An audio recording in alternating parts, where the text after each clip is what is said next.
श्री कृष्ण के देह त्यागने के बाद उनकी 16,108 रानियों का क्या हुआ? अर्जुन क्यों नहीं बचा पाए थे भगवान श्री कृष्ण की 16,108 रानियों को? श्री कृष्ण के देह त्यागने के बाद क्या उनकी पत्नियों ने भी देह त्याग कर दिए थे? क्या सच में भगवान श्री कृष्ण 16,108 रानियों से विवाह किए थे? तो चलिए जानते हैं इस बात में कितनी सच्चाई है। वीडियो में आगे बढ़ने से पहले हमारे चैनल को सब्सक्राइब अवश्य करें और बेल आइकन को जरूर दबाएं। साथ ही कमेंट बॉक्स में जय श्री कृष्ण अवश्य लिखिएगा। नमस्कार दोस्तों, स्वागत है आप सभी का हमारे यूट्यूब चैनल पर। आज हम बात करेंगे महाभारत के कुछ ऐसे विषय पर जिसे समझना हमारे लिए बेहद जरूरी है। दोस्तों, क्या भगवान श्री कृष्ण ने सच में 16,108 रानियों से विवाह किए थे? तो चलिए इस रहस्य को समझते हैं। दोस्तों, भागवत पुराण और महाभारत में उल्लेख मिलता है कि नरकासुर नाम का एक राक्षस ने 16,100 राजकुमारियों का अपहरण करके उन्हें बंदी बना लिया था। नरकासुर इन सभी राजकुमारियों को अपनी दासियां बनाने का निश्चय किया था और नरकासुर ने अपनी माया शक्ति से इंद्र, वरुण, अग्नि, वायु और सभी देवी देवताओं को परेशान कर रखा था। जब नरकासुर अत्याचार अधिक बढ़ गया तो सभी देवी देवता और ऋषि मुनि भगवान श्री कृष्ण के पास मदद मांगने गए। तब भगवान श्री कृष्ण ने उन्हें नरकासुर से मुक्ति दिलाने का आश्वासन दिया, लेकिन एक श्राप के कारण नरकासुर का वध करना भगवान श्री कृष्ण के लिए भी कठिन था। श्राप ये था कि नरकासुर का वध केवल एक स्त्री के हाथों ही संभव था। इसलिए श्री कृष्ण उसका संहार करने के लिए अपनी पत्नी सत्यभामा को सारथी बनाकर ले गए। तब उन्होंने नरकासुर का वध किया और सभी कैद राजकुमारियों को मुक्त कराया। नरकासुर के कारावास से मुक्त होने के बाद जब सभी राजकुमारी अपने घर पहुंची तो समाज और परिवार वालों ने उन्हें चरित्रहीन कहकर अपनाने से मना कर दिया।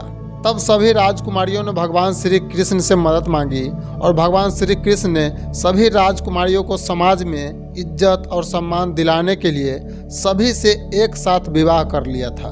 लेकिन शास्त्रों के अनुसार ये सभी कृष्ण की रानियां नहीं बल्कि पटरानियां थी। भगवान श्री कृष्ण के मुख्य रूप से 8 रानियां थी, जिनका नाम रुक्मिणी, जो कि श्री कृष्ण की पहली पत्नी थी, दूसरी पत्नी जामवंती, तीसरी पत्नी सत्यभामा, चौथी कालिंदी, पांचवी सत्या, छठी मित्रबिंदा, सातवीं भद्रा और 8वीं पत्नी लक्ष्मणा थी। श्री कृष्ण ने इन्हीं 8 को अपनी पत्नी के रूप में स्वीकार किया था।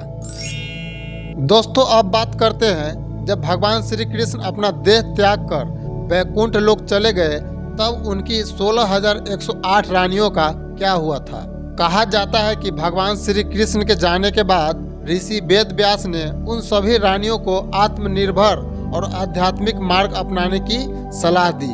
कुछ रानियां आश्रमों में जाकर तपस्या करने लगी तो कुछ ने अपना जीवन श्री कृष्ण के भक्ति और साधना में समर्पित कर दिया।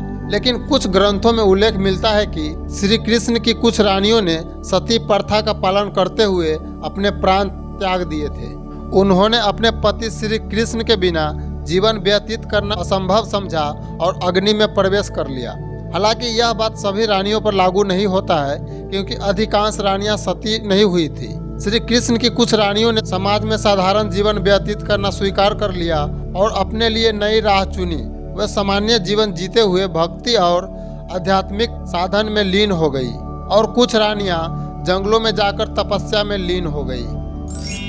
दोस्तों, महाभारत के अनुसार भगवान श्री कृष्ण की देह त्यागने के बाद द्वारका का विनाश हो गया था। पूरी द्वारका नगरी समुद्र में समा गया था।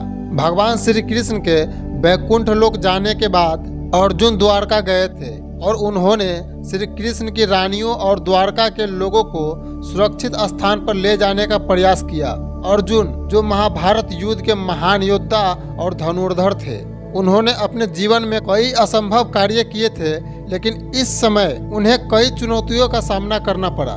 जब अर्जुन श्री कृष्ण की रानियों और अन्य नागरिकों को लेकर द्वारका से हस्तिनापुर की ओर जा रहे थे, तब रास्ते में उन पर कुछ लुटेरों और डाकुओं ने हमला कर दिया।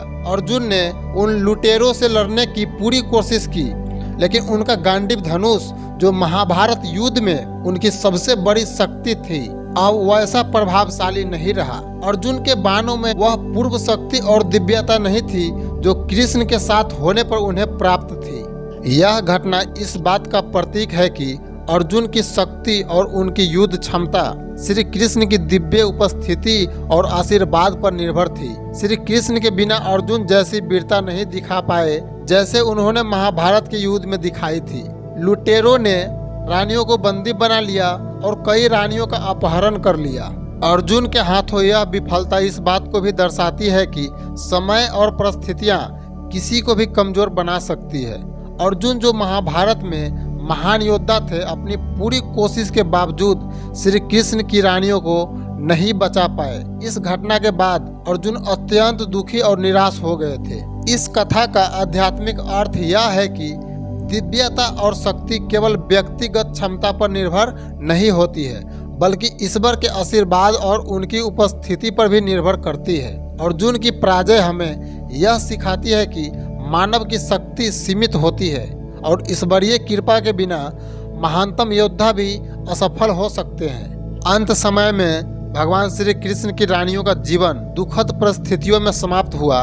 कुछ रानियों ने आत्महत्या कर ली, जबकि कुछ रानियों को डाकुओं ने अपनी दासियों के रूप में रख लिया। यह घटना महाभारत के बाद के युग में मानव की कमजोरी और ईश्वरीय शक्ति के महत्व को दर्शाती है।